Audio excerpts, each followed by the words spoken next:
Hello, friends. This recording, I want to jump right in because we're just going to be building up on a topic that we started last week, and that was talking about food and dieting and how that's all related to self love. And so we're going to talk this week specifically about food and dieting. And I promised you a couple of tips and what has helped me maintain my weight as I grow older and through menopause, and hopefully for the rest of my remainder of my life, as my goal is to live healthy and to maintain a healthy weight that's ideal for me. So let's build on that. Last week I talked about drinking water before you eat anything. That's a little trick and tip that I've used for many years to just circumvent overeating, because that was something that I had built up, or a habit I had built up over a time and lifestyle. Um, Even though I have always been a person who by genetic is leaner, through menopause I did gain weight, as I've mentioned in previous videos. And so I had to become more conscious of how I eat, what I eat, and how to maintain a lifestyle after that. So that's what I want to share with you today. First of all, not I want to bring a positive light to food, because food is fuel for our body. Not only is it fuel, but it's also fun, right? We enjoy eating it.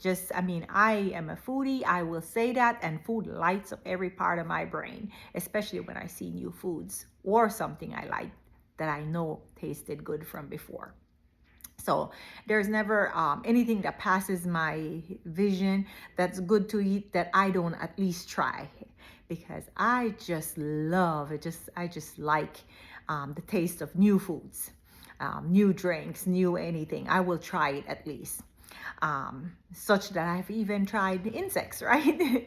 But I really do enjoy foods, and I'm sure most of you do too. But how do you maintain that balance between liking food, using it for fuel, having fun with it, and not overindulging? Because we all know that also food can replace a lot of our emotions, and it can help us to get over emotions because it fills other parts of the brain. And also that we can, it's so easy to abuse, right? Because it's a fun thing like everything else. So how do we do that? First of all, I want to tell you that when you're thinking about food and weight, um, I know there's a lot out there about ideal body weight, but I want to know that let you know that if you tune into your body, you will know what the weight is that is ideal for you. It is that weight where you feel good in your own body. I like to tell my clients, where you have your best well-being, where you have your most energy, where your clothes feel right on you.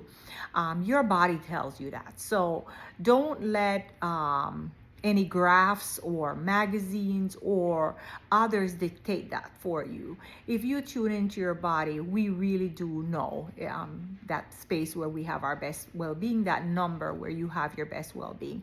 And for me, I try to keep that number within a 5 pound range so that I am not stressing every day about what I weigh. I do weigh once a week, and I recommend that. Either we're using a clothing or a scale to help you keep balance, right? Because you can't maintain any goal if you don't have a tracking for it.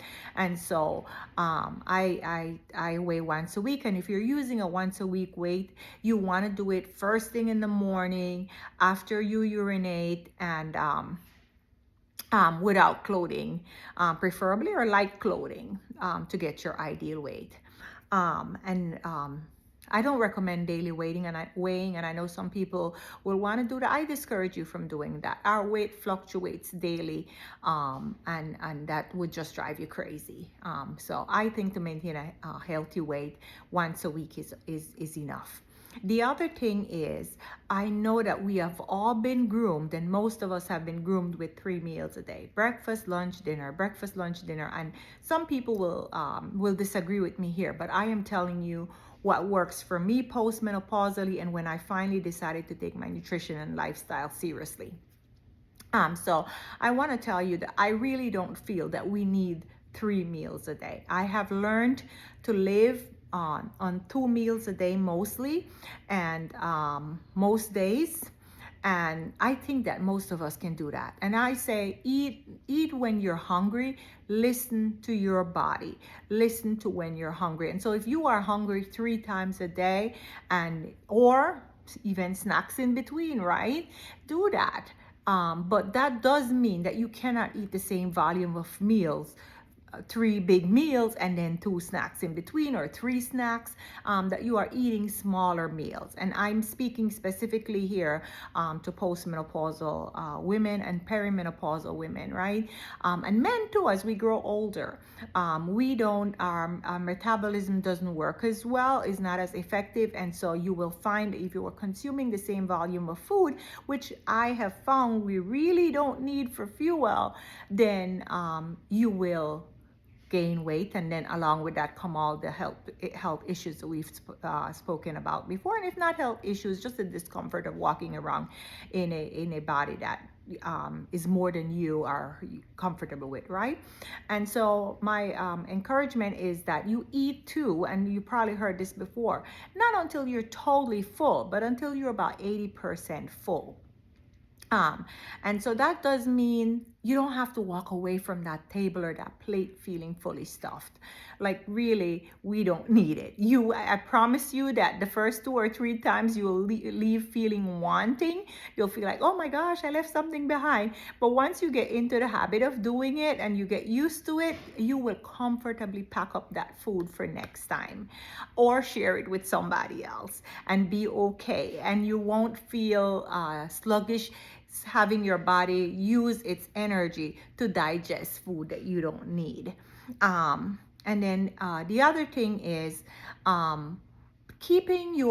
reversing your meal order, right? So eat your bigger meals earlier in the day, keep lighter meals for the evening. So I tend to, as much as possible, unless I'm going to a party or going out for dinner, tend to eat my lighter meals in the evening. So that would be soup, salads, sometimes cheese and crackers, yogurt, smoothies, things like that. I tend to eat in the evening. I'm Belizean of Caribbean descent, and we are used to a bigger evening meal. As I try to bring those meals to afternoon. If I cook something really nice, or I have bought some really nice food that I really want to have, and it's later in the evening, I don't tell myself I can't have it, because I can have anything I want, right? I'm finally at a stage in life that when it comes to food, I put that a priority, and so I really can have any kind of foods I want. And so what I tend to tell myself, though, so that I'm not sleeping on wanting or thinking about it all and have it replay in my brain over and over, is that I'm gonna have it. I'm just gonna have it next day, and I pack it nicely and I take it to work for lunch, or if I'm home, I'll have it at home. And what I tend to do is I tend to put real silverware in there.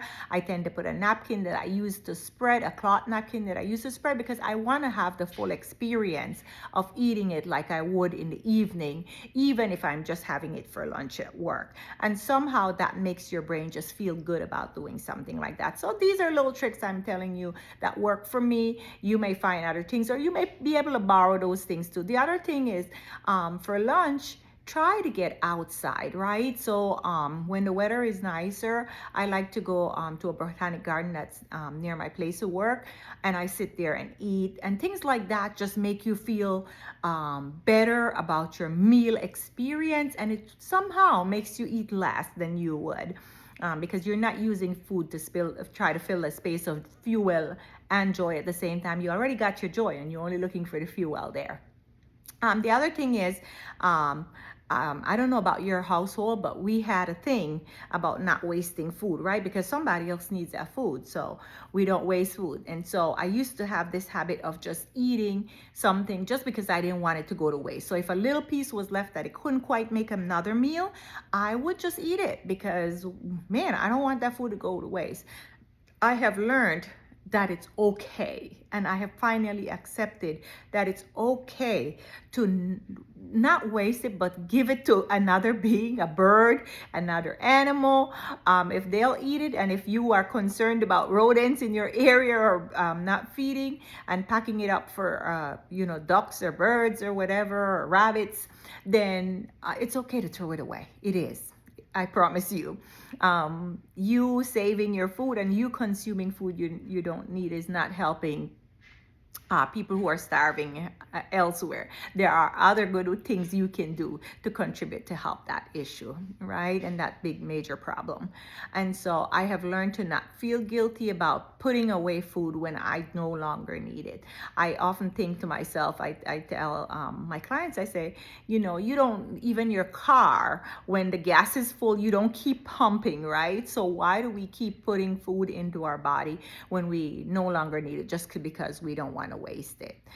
So that's another thing. Learn to stop when you're full and not having to eat the food just because you're afraid of wasting it. The other thing I want to mention, and in menopause, perimenopause, for men and women, as your metabolism slows. I can't even remember, probably 2.5 years ago, when the studies came out on GLP-1s.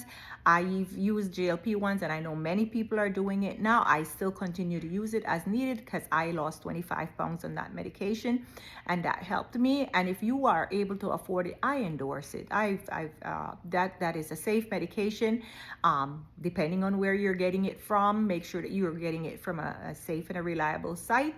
But scientifically, it does help you lose weight. It does help you with the cravings and the food noise, and it does help you in developing healthy food habits because it exercises control in your brain.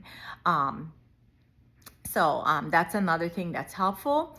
And then the last thing I want to leave you with here is to listen to your body. And like I said, approach food and diet and what you put inside your mouth from a space of self-love, because anything we love, we want to take care of. So grow that self-love, and along with that will come a desire to treat your body well. And so nourish your body. Eat when you are hungry, drink when you are thirsty, rest when you need to rest, and continue to nourish yourself spiritually too and mentally, because that we all need all those areas to be well balanced to live a healthy and a delighted life. I'll see you again soon. Bye-bye.